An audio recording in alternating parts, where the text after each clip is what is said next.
हाय, मैं हूं डॉक्टर राजेश सिंह, आपका वेलनेस स्ट्रैटेजिस्ट, और आप देख रहे हैं गोयंग हेल्थ विजडम्स। और आज के इस विजडम वीडियो में हम बात करने जा रहे हैं वॉकिंग करने के सही तरीकों के बारे में। क्या ऐसी चीज़ें हैं जो आपको नहीं करनी चाहिए और कौन सी ऐसी चीज़ें हैं जो आपको करनी चाहिए ताकि आप अपने वॉकिंग का भरपूर फ़ायदा, हेल्थ बेनिफिट्स ले सकें और किसी होने वाले नुकसान से बच सकें। मॉर्निंग वॉक बेनिफिशियल है, ये सब लोग जानते हैं। फैक्ट ये है कि मॉर्निंग वॉक बेस्ट एक्सरसाइज है ऑल एज ग्रुप्स के लिए, सभी के लिए बेस्ट एक्सरसाइज है, सिंपलेस्ट एक्सरसाइज है और बेस्ट एक्सरसाइज है। यदि कोई बीमार है, रोगी है, किसी तरीके की बीमारी और तकलीफ से है, तो उसके लिए भी बेस्ट एक्सरसाइज है। हेल्दी व्यक्ति है तो उसके लिए भी बेस्ट एक्सरसाइज है। कोई युवा है उसके लिए भी बेस्ट एक्सरसाइज है, और यदि कोई सीनियर सिटीजन है, वृद्ध है, तो उसके लिए भी बेस्ट एक्सरसाइज है। और इसीलिए ये कहा जाता है कि morning walk is the best exercise for everyone. और हम ये भी जानते हैं कि वॉकिंग के बेशुमार फायदे हैं, बॉडी के लिए भी और माइंड के लिए भी। बट प्रॉब्लम ये आती है कि वॉकिंग करने का सही तरीका क्या है, वॉकिंग करने में कौन कौन सी बातों का ख्याल रखना चाहिए। इसके मामले में बहुत सारे भ्रांतियां हैं और लोगों के पास क्वेश्चंस हैं, और उन क्वेश्चंस का आंसर एक्चुअली ज़्यादा करके नहीं मिलता, या ऑथेंटिक आंसर नहीं मिलता। और आज के इस व्हाट्सएप यूनिवर्सिटी के ज़माने में बहुत सारे आंसर्स होते हैं जिसको कि आप सही माने गलत माने तो कन्फ्यूजन बना ही रहता है, भ्रांतियाँ बनी ही रह जाती हैं, लोगों के मन में सवाल रह जाते हैं।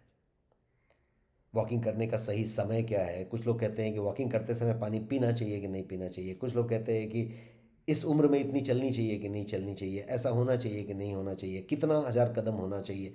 बहुत सारा कन्फ्यूजन होता है। तो आज के इस वीडियो में क्विकली कुछ मिनटों में हम इस तरीके के सारे सवालों को एड्रेस करने की कोशिश करेंगे, और मैं दूंगा आपको साइंस बैक्ड जवाब, ताकि आपके वॉकिंग के संदर्भ में आपके पास किसी तरीके की कोई कन्फ्यूजन है, कोई भ्रांति है, तो वो आज के बाद ना रहे। तो आइए शुरू करते हैं। सबसे पहले बात करते हैं कब वॉक करना चाहिए। सुबह की वॉक ही ज़रूरी है या दोपहर का भी चलता है? ऑफिस से लंच के बाद जो स्ट्रॉल लेते हैं, या फिर आप जो है डिनर करने के बाद जो वॉक लोग करते हैं वो वाला बढ़िया है? कौन सा वाला बढ़िया है? या शाम को वॉक बढ़िया है? वॉक सब बढ़िया है। वॉक जब भी आप करें, वॉक बढ़िया है। आपकी बॉडी को वो सूट करना चाहिए, कंफर्टेबली आप वॉक करने चाहिए। आपके अवेलेबल समय में आप वॉक कर सकते हैं, लेकिन सुबह की जो सैर है वो सबसे अच्छी मानी जाती है, ये साइंस कहता है। साइंस के हिसाब से मॉर्निंग वॉक करने के लिए सबसे बढ़िया समय ऐसा इसलिए कि उस समय आपके शरीर को वॉकिंग के ज़्यादा से ज़्यादा हेल्थ बेनिफिट्स मिलते हैं बनिस्पत की शाम वाले के और रात वाले के। इतना ही फ़र्क है। इसलिए मैं ये कहना चाहता हूँ कि मैं ये बिल्कुल ये नहीं कह रहा कि आप जो है मॉर्निंग का वॉक नहीं करें तो बाकी के वॉक से फ़ायदा नहीं होगा। सबसे फ़ायदा होगा, लेकिन मॉर्निंग के वॉक में ज़्यादा फ़ायदा होगा। Maximum benefit from minimum effort, इस तरीके की चीज़ें होंगी। असल में सुबह का वातावरण काफ़ी अच्छा होता है, काफ़ी जो सिस्टम होती है आपकी बॉडी की वो उसके लिए अनुकूल होती है फ़ायदे लेने के लिए। आप सो के उठे होते हैं, आपका बॉडी अल्कलाइन होता है, आपका बॉडी रिलैक्स्ड होता है, आपकी जो एंडोक्राइन सिस्टम है वो एक पर्टिकुलर स्टेज पे उस समय फंक्शन कर रही होती है, और वो मॉर्निंग वॉक होने से उनको ज़्यादा बेनिफिट मिलता है और वो फ़ायदे ज़्यादा मिलते हैं। आप उस समय ताज़ा महसूस कर रहे होते हैं, फ्रेश महसूस कर रहे होते हैं, उसका भी वॉक को और वॉक से फिर उसको फ़ायदा मिलता है। और इसीलिए आप सुबह के वॉक को ज़्यादा प्रेफर करें। ऑफ कोर्स यदि किसी रीजन से आप सुबह का वॉक नहीं कर पाते तो इसका मतलब ये नहीं कि शाम का सैर करने से फ़ायदे नहीं होंगे, आप बिल्कुल फ़ायदे होंगे, तो आप फ़ायदे करें, लेकिन सुबह का जो फ़ायदा है वो ज़्यादा है। सुबह की वॉक को अच्छी वॉक इसलिए भी कही जाती है कि यदि आपका शरीर किसी बीमारी से गुजर रहा है, किसी तरीके के हेल्थ कंडीशन से गुजर रहा है, तो सुबह का वॉक आपके लिए सबसे बढ़िया होता है। लेकिन बीमारी की यदि बात करें तो अक्सर ऐसा होता है कि बीमारी बहुत समय तक शरीर में होती है, हमें पता नहीं होता। हमें तो तब पता चलता है जब फिजिकल सिम्टम अपीयर होता है, भौतिक लक्षण बॉडी में प्रकट होते हैं, तो हम जानते हैं कि ये बीमारी है। अदरवाइज बीमारी तो कुछ समय से चली आ रही होती है। तो कौन बीमार है कौन स्वस्थ है, ऐसा बिल्कुल नहीं कहा जा सकता ऊपर से देख के। और यदि आपके किसी जगह पे कोई बीमारी का तकलीफ है, किसी तरीके का कोई स्वास्थ्य में दिक्कत है, तो ये जो मॉर्निंग का वॉक है वो आपको ज़्यादा फायदा देता है, 2x 3x फायदा देता है। तब ये मॉर्निंग वॉक की तो बात हुई, इसीलिए मॉर्निंग वॉक को संपूर्ण फिजिकल एक्टिविटी माना गया है। और यदि आप शरीर को बीमारी का घर नहीं बनाना चाहते और दवाइयों का बोझ नहीं डालना चाहते उसके ऊपर, तो प्राकृतिक रूप से शरीर को आप स्वस्थ रह सकते हैं। और उसके लिए सिर्फ इतना करना है कि आपको अपने रूटीन में ये जो मॉर्निंग वॉक है वो ऐड कर देना है और उसको कंसिस्टेंटली उस रूटीन में मेंटेन रखना है, और इससे आपको बहुत फ़ायदा मिलेगा। मॉर्निंग वॉक के फ़ायदे होने के और भी कारण हैं, और वो कारण है सूर्य की रोशनी। सूर्य की जो पहली किरणें हैं उसमें बहुत सारा मैजिक है। उसमें सिर्फ विटामिन डी और वो किरणों का मैजिक नहीं है, उसमें और भी कुछ मैजिक है। बिकॉज आपका जो सर्काडियन रिदम है और सूर्य की पहली फूटती हुई किरणें, ये दोनों का एक अच्छा खासा कनेक्शन है।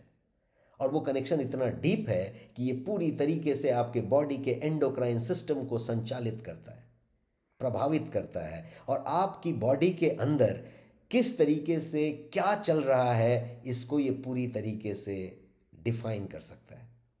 तो आप कितना खुश रहेंगे दिन भर, आप कितना एनर्जेटिक रहेंगे दिन भर, आपकी बॉडी न्यूट्रिएंट को कितना एब्जॉर्व कर लेगी दिन भर के पाचन में, आपको अगली रात को नींद कितनी बढ़िया आएगी, ये सब कुछ डिसाइड कर देता है ये एक छोटा सा चीज़ जिसको हम सर्कैडियन रिदम कहते हैं। और जब आप सूर्य की रोशनी को देखते हैं तो जो आपका पीनियल ग्लैंड है, जो आपकी बॉडी का पूरा सिस्टम है, वो समझता है कि ये प्रभात हुआ है और ये दिन शुरू हो रही है, और वो सब चीज़ उसके हिसाब से ट्यून होता है। चाहे वो आपके आमाशय के अंदर पेप्टिक एसिड का स्प्रे हो, या फिर आपके छोटी आंत और बड़ी आंत में होने वाले सघन प्रक्रियाओं का बात हो, या फिर आपके रात में नींद की बात हो, या फिर आपके एनर्जेटिक रहने की बात हो, या फिर आपके एकाग्रचित्ता कंसंट्रेशन और ध्यान की बात हो, हर कुछ इस छोटी सी बात पर डिपेंड करता है। इसे आप बड़ी सी बात भी कह सकते हैं। और सिर्फ मॉर्निंग वॉक करने से आपके सर्काडियन रिदम का कनेक्शन उसके साथ बनता है और आप सही मामले में सिंक हो जाते हैं। इतना ही नहीं, सुबह की स्वच्छ हवा में सैर करने से शरीर को प्रचुर मात्रा में ऑक्सीजन भी मिलता है, क्योंकि उस समय वातावरण में ऑक्सीजन ज़्यादा होता है और आप उसको ग्रहण कर पाते हैं। इतना ही नहीं, आपके जो फेफड़े होते हैं, जो लंग होते हैं, उनको उस समय एक्सपैंड होने में और वो होने में ज़्यादा जो है फ्लेक्सिबिलिटी रहती है, और वो चीज़ें कर पाते हैं। बिकॉज वो सो के आप उठे हैं, they are fresh, they are ready. और इसीलिए योगा के लिए भी और किसी तरीके के प्राणायाम के लिए भी सुबह के समय को बेस्ट समय बताया जाता है। तो इसलिए कोशिश करें कि सूर्य की पहली किरणों के साथ सुबह की सैर करें। जब आप सूर्य सैर कर रहे होते हो तो किरणें फूट रही हों, या उस समय आप जा रहे हो आ रहे हो, तो ये आपके लिए बहुत बढ़िया होगा। इससे शरीर को पर्याप्त रूप से विटामिन डी मिलेगा और शरीर बाकी न्यूट्रिएंट्स को भी एब्जॉर्व करने के लिए पूरी तरीके से तैयार हो जाएगी। तो इतना बेनिफिशियल है मॉर्निंग का वॉक। अब बात करते हैं कितना चलना चाहिए। तो ये स्टेप्स का नंबर एक बड़ा क्वेश्चन बना रहता है और हर आदमी इस पे बात करता रहता है। आज के इंटरनेट के समय में 10,000 step, that magic figure is moving around and everyone talks about 10,000 step, 10,000 step. और मैंने देखा है कि कुछ लोग 10,000 स्टेप की बात करते हैं और कल सुबह टारगेट लिया, बैंड लिया और 10,000 स्टेप पे स्टार्ट हो गए। कल ही 10,000 किया, 10,000 किया, 10,000 किया, और स्ट्रेक बना रहे हैं और अपना स्क्रीनशॉट दे रहे हैं। आई वुड से ये नुकसानदेह है, ये आपके लिए ठीक नहीं है। आप बेशक 10,000 नहीं 20,000 स्टेप्स करें, 18,000 स्टेप करें, कोई फर्क नहीं पड़ता। आप अपने हिसाब से गोल तय करें, लेकिन कितना स्टेप होना चाहिए इसको तय करें। आपके लिए कितना होना चाहिए? 10,000 स्टेप किसी के लिए है, आपके लिए 10 है कि 15 है, ये पहले तय करें। कैसे तय करेंगे?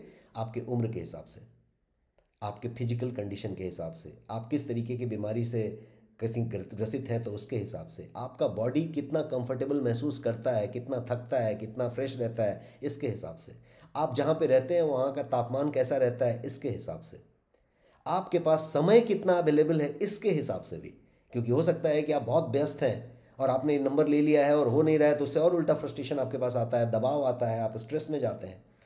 तो आप इसके हिसाब से तय कर सकते हैं कि कितना नंबर लेना है। साइंस के हिसाब से यदि आप पूछना चाहेंगे तो कोई भी कदम जो 4,000 से ऊपर है वो गुड स्टेप है, 20,000 से नीचे होना चाहिए, 20,000 के ऊपर नहीं होना चाहिए। तो 4,000 से 20,000 के बीच में कोई भी स्टेप के नंबर आप अपने हिसाब से तय कर सकते हैं।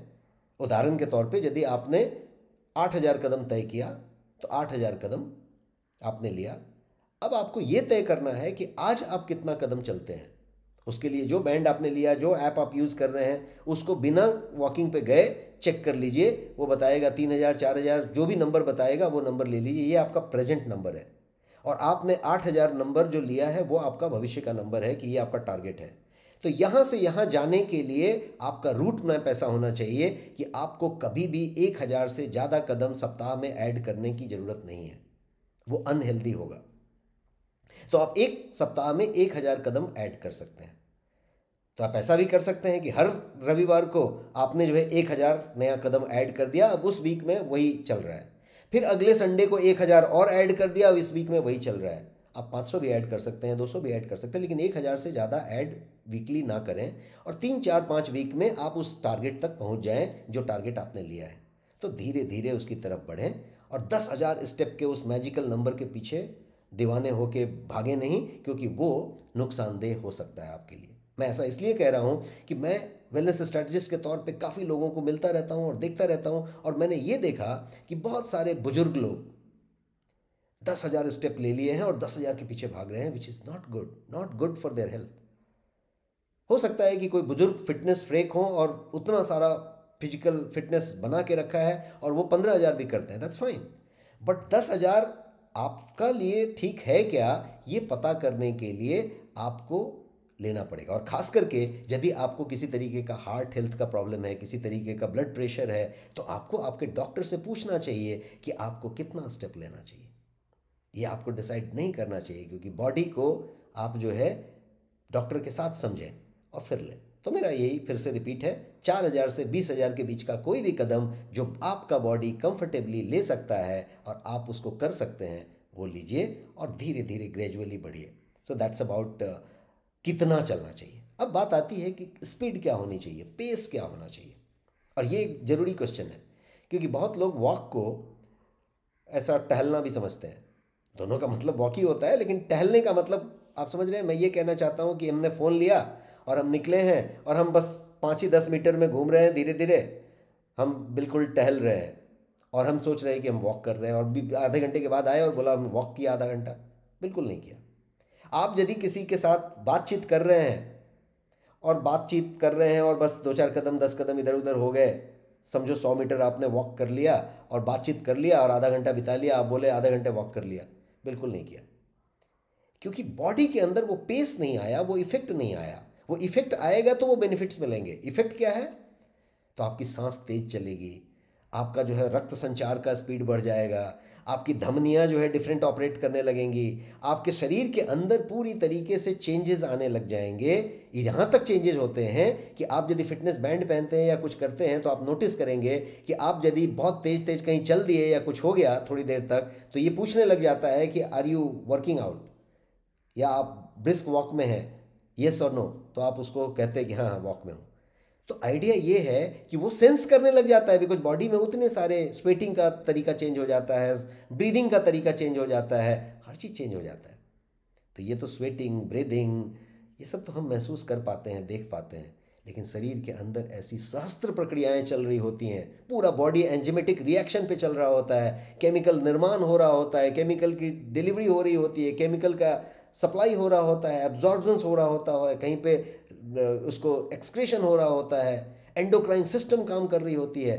हर चीज़ में फ़र्क आता है और इसीलिए पेस सबसे ज़्यादा ज़रूरी है। तो एक तो मैंने अभी बताई आपको कि भाई पेस का मतलब स्पीड होना चाहिए। स्पीड का मतलब दौड़ना नहीं चाहिए, लेकिन तेज तेज चलना चाहिए। तेज तेज चलने का मतलब कि जब आपने वॉकिंग का से आधा घंटा तय किया तो आधे घंटे आपका पेस मेंटेन होना चाहिए। बिल्कुल आप बीच में आराम करें, ठहरें, वो सब चलेगा, लेकिन पेस एक होना चाहिए इस वॉकिंग में। अब बोलें कि पेस का कोई फिगर बताइए कि कितना फिगर होना चाहिए। मैंने बताया है कि सारे साइंस बैक्ड बातें करेंगे, तो साइंस बैक्ड यदि फिगर की बात की जाए तो साइंस फिगर ये कहता है कि 9 मिनट पर किलोमीटर, 9 मिनट 1 किलोमीटर, ये पेस है, ये बेंचमार्क है। अब आप इससे थोड़ा कम हो सकते हैं, थोड़ा ज़्यादा हो सकते हैं, लेकिन इसके आसपास रहें, ये साइंटिफिक फिगर है। इसको दूसरे तरीके से ट्रांसलेट करके देखें 9 मिनट प्रति किलोमीटर को, तो ये आएगा 6.4 किलोमीटर प्रति घंटा। 1 घंटे में आप 6.4 किलोमीटर चलेंगे, ये आपका अच्छा खासा बेंचमार्क है। इसको यदि आप मेंटेन करते हैं तो आप हेल्दी वॉक कर रहे हैं और इस चीज़ को कर सकते हैं। वॉक की शुरुआत और अंत में गति धीमी रखें, यह बहुत जरूरी है। ये ना हो कि तेजी तेजी वॉक, बस उतरे और तेजी तेजी वॉक शुरू कर दिया, ऐसा बिल्कुल ना करें। थोड़ी देर में ही आप थक जाएंगे और बैठ जाएंगे।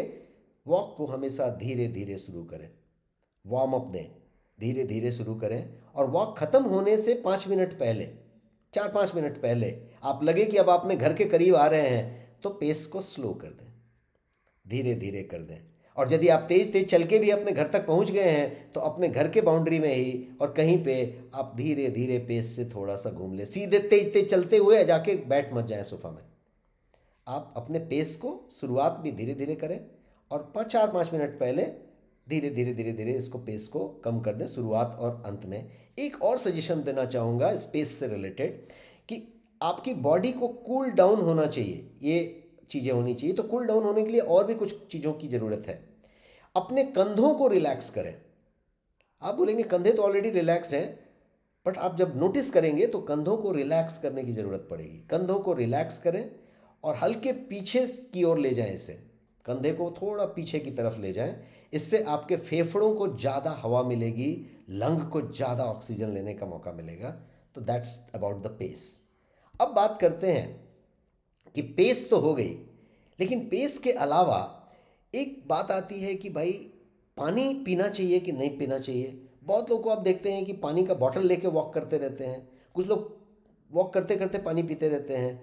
कुछ लोग कहते हैं कि पानी पी के नहीं निकलना चाहिए, कुछ लोग कहते हैं नहीं पानी पी के निकलना चाहिए। फुल कन्फ्यूजन, भ्रांतियाँ ही भ्रांतियाँ हैं। मैं इसको साइंस बैक तरीके से आज क्लियर किए देता हूँ इसी पेस से रिलेटेड। तो सबसे पहले तो you need to drink water, fluid, whatever during exercise, walking. कोई भी ऐसी चीज़ यदि आप कर रहे हैं, शारीरिक प्रक्रिया कर रहे हैं, तो आपको फ्लूइड की ज़रूरत पड़ेगी। किस लिए? तो उस फ्लूइड को रिप्लेस करने के लिए जो आप लूज कर रहे होते हैं उस समय, स्वेट के तौर पे, पसीने की तौर पे। जब आप वॉकिंग कर रहे हैं तो फ्लूइड निकल रहा है, पसीने निकल रहे हैं और चीज़ें हो रही हैं, तो आपको रिप्लेस करना है। तो एक चीज़ करना चाहिए कि वॉक पे जाने के पहले आप इनफ वाटर पी लीजिए, पानी इनफ ड्रिंक होना चाहिए आपका। और वॉक से आने के बाद आप 1 गिलास पानी जरूर पिए। ये एक रूटीन में होना चाहिए कि वॉक से आते आते मत पी लीजिए, आइए बैठिए, 2-4 मिनट के बाद जब आपको लगे कि अब आप पेस में रिलैक्स हो गए तो आप पानी पी लीजिए। ये काम का रूटीन आप फिक्स करिए। तो जब आप वॉक को निकलें पानी पी के निकलें, पानी भरपूर पिए रहें। और जब आप वॉक से आ जाएं तो 2 मिनट रुक के आप पानी पिएं, 1 गिलास कम से कम। ये आप अपना एक रूटीन फिक्स कर लें। अब सवाल उठता है कि should you carry water with you during the walk? आपका हाथ में पानी का बोतल होना चाहिए क्या? मैं कहूँगा आपके ऊपर निर्भर करता है। यदि आप पूरा पानी पी के निकले हैं और यदि आप 45 मिनट तक का वॉक कर रहे हैं और यदि आप हेल्दी हैं तो उसकी ज़रूरत नहीं पड़ेगी। वो एक आभूषण शोभा के लिए आपको लेना है तो आप ले सकते हैं, उसकी ज़रूरत नहीं है। बट हर आदमी का बॉडी अलग अलग होता है, हर आदमी के पास हेल्थ प्रॉब्लम्स अलग अलग होते हैं, हर आदमी का सिस्टम जो होता है स्वेटिंग का, रेस्पिरेशन का, वो अलग अलग होता है, बॉडी वेट अलग अलग होता है, बॉडी में टॉक्सिन्स अलग अलग लेवल पे होते हैं। तो किसी को ज़्यादा प्यास लगेगी, किसी का कंठ सूखता है, किसी का नहीं सूखता है। तो आपके पास एक पानी है, आपने थोड़ा सा सिप ले लिया है, तो गले को तर रखने के लिए, हाइड्रेटेड रहने के लिए कैरी करें तो अच्छी बात है। But on an average if you are healthy, if you are doing a normal walk of 45 minutes और सो, तो आपको इस पानी के बॉटल की ज़रूरत नहीं है। आप पानी पी के निकलें, आने के बाद फिर पानी पिए एंड दैट्स फाइन। हाँ, यदि आप वार्म वेदर में वॉक कर रहे हैं तो हो सकता है कि 45 मिनट और आधे घंटे के वॉक में भी और आप स्वस्थ हैं तो भी पानी के बॉटल की ज़रूरत पड़ेगी। तो ये डिपेंड करता है कि आप किस टेम्परेचर में हैं, गर्मी के समय में हैं, कब हैं, इस पे डिपेंड करता है। तो I think we have addressed pace से रिलेटेड सारे questions. Now let us talk about कि वॉक के समय आपका पोस्चर कैसा होना चाहिए। और ये एक ऐसा सवाल है जिस पे ज़्यादा लोगों का ध्यान ही नहीं होता। और मॉर्निंग वॉक के समय जब आप ज़्यादा लोगों को नोटिस करेंगे इस सेशन को समझने के बाद, इस स्लाइड को समझने के बाद, तो आप नोटिस करने लगेंगे कि आधे से ज़्यादा लोग आपको गलत पोस्चर में दिखाई पड़ेंगे। यस, मैं दावा करता हूँ आधे से ज़्यादा लोग आपको गलत पोस्चर में दिखाई पड़ेंगे, और मैं अक्सर इसको महसूस करते रहता हूँ। और ये ज़रूरी है कि आप अपने पोस्चर का ख्याल वॉकिंग के समय रखें, बिकॉज उस समय ये सिर्फ पोस्चर नहीं है, आपके वॉकिंग से होने वाले बेनिफिट्स से इसका कनेक्शन है। यदि पोस्चर सही नहीं है तो बहुत सारे बेनिफिट्स को आप ले ही नहीं रहे हैं, या फिर उसके बदले में कुछ नुकसान भी ले रहे हैं। तो 3 तस्वीर मैंने आपके सामने रखी है एक महिला की, और ये ग्राफिकल रिप्रेजेंटेशन में ही बहुत बढ़िया से क्लियर समझाया हुआ है कि आप ऐसे भी नहीं होने चाहिए, आप ऐसे भी नहीं होने चाहिए, आप सीधे होने चाहिए और रिलैक्स्ड होने चाहिए। सीधे का मतलब कि एकदम अकड़ के सीधे हैं, वैसे नहीं है, आप नॉर्मली नेचुरली रिलैक्स्ड फॉर्मेट में सीधे होने चाहिए। वॉक करते समय एक और चीज़ का ध्यान रखना है कि आपकी मुट्ठी जो है वो बंद नहीं होनी चाहिए, खुली होनी चाहिए। इस दौरान उंगलियों को थोड़ा अंदर की ओर हल्का मोड़कर अपनी पहली उंगली के ऊपर अपने अंगूठे को आराम देते हुए भी वॉक कर सकते हैं आप। ये आपका ब्लड सर्कुलेशन सही रखेगा। फिर से मैं रिपीट करता हूं, ब्लड सर्कुलेशन सही रखने का ये तरीका कि आप अपनी उंगलियों को थोड़ा अंदर की ओर हल्का मोड़कर अपनी पहली उंगली के ऊपर अपने अंगूठे को आराम देते हुए वॉक करें। इससे आपका ब्लड सर्कुलेशन बेहतर होगा और आपके मॉर्निंग वॉक का, उस मॉर्निंग के ऑक्सीजन का भरपूर फ़ायदा आपको मिलेगा। एक और चीज़ आपको जो करना चाहिए वो ये कि चलते चलते अपनी छाती को सीधा रखते हुए अपने कंधों को नीचे और पीछे की ओर रखकर वॉक करें। अपने कंधों को नीचे और पीछे की ओर रखकर थोड़ा वॉक करें तो लंग को ओपन होने का मौका मिलता है, और वो ऑक्सीजन जो लेता है वो 1.5x ऑक्सीजन लेता है, 1.5 गुना ज़्यादा ऑक्सीजन ग्रहण करता है। तो आपको फ़ायदा ज़्यादा होता है, कम एफर्ट में ज़्यादा फ़ायदा आपको मिलता है। अब आगे चलिए, हम आप कदम कैसे रखते हैं इसकी भी बात करते हैं और उसके बारे में समझते हैं। वॉक करते समय अपना कदम कैसे रखें, और ये भी ग्राफिकल रिप्रेजेंटेशन में ही क्लियर समझाया हुआ है और आप देख के ही समझ सकते हैं। कुछ लोगों को देखेंगे कि आप वो पहले टो को ज़मीन पे रखते हैं, गलत है, वो नुकसानदेह है, आपके पूरे बाकी सिस्टम के लिए भी नुकसानदेह है। सबसे पहले आपका एड़ी आना चाहिए। तो कोई भी जूता जब आप रखें तो पहले एड़ी को रखें और फिर आप ज़मीन को, पैर को फ्लैट करें और फिर टो के बल पैर को आगे बढ़ा दें। एड़ी रखें, फ्लैट करें, टो के बल आगे बढ़ जाए। तो ये सिस्टम चलनी चाहिए। पोस्चर ये होना चाहिए, कदम ताल इस तरीके से चलना चाहिए। नीचे वाला जो तरीका है, पहले ये रखना, टो रखना, is not the right way. अब चलिए एक और चीज़ समझते हैं कि वॉक के समय तनाव का क्या कनेक्शन है। यदि आप तनाव में हैं तो ये आपके वॉक को, आपको जान के ताजुब होगा कि बहुत ज़्यादा बेकार कर देता है, उनके सारे फायदों को धो डालता है। जी हाँ, ये बात पक्की है कि वॉक करने से तनाव कम होता है, लेकिन यदि तनाव लेके आप वॉक कर रहे हैं तो ये आपके लिए आपके वॉकिंग के फायदों को धो डालने जैसा है। मैं ऐसा इसलिए कह रहा हूँ कि इसके कुछ साइंटिफिक रीजंस हैं। Exercise reduces stress hormone and stimulates production of endorphin in your body. But if you are too much stressed, then you will not be able to get the real benefit of walking. Hope you understand. ये जो stimulation और production की बात मैंने की endorphin की, और stress hormone के कम होने की जो बात की, वो तभी बढ़िया से हो पाएगा यदि आपका बॉडी उसके लिए रेडी है। If you are already stressed, आपके कंधे तने हुए हैं, आपकी जो मांसपेशियां हैं वो तनी हुई हैं, आप महसूस नहीं कर रहे हैं, लेकिन तनाव में हैं तो हर जगह पे वो एक स्ट्रेस है, मसल पे स्ट्रेस है। तो क्या होगा इससे? इससे दो चीज़ें होंगी। एक्सेसिव मसल टेंशन बढ़ेगा तनाव होने से, और दूसरा चीज़, आपका जो फोकस है वो डिक्रीज हो जाएगा। फोकस का लेना देना बहुत चीज़ों से है, बिकॉज जब आप वॉक करते हैं तो बहुत सारी प्रक्रियाएं शरीर के अंदर शुरू होती हैं, आपकी पूरी की पूरी एंडोक्राइन सिस्टम पे काम हो रहा होता है, और यदि फोकस मिसिंग है तो उसमें से बहुत सारे प्रॉपर तरीके से फंक्शन नहीं कर रहे।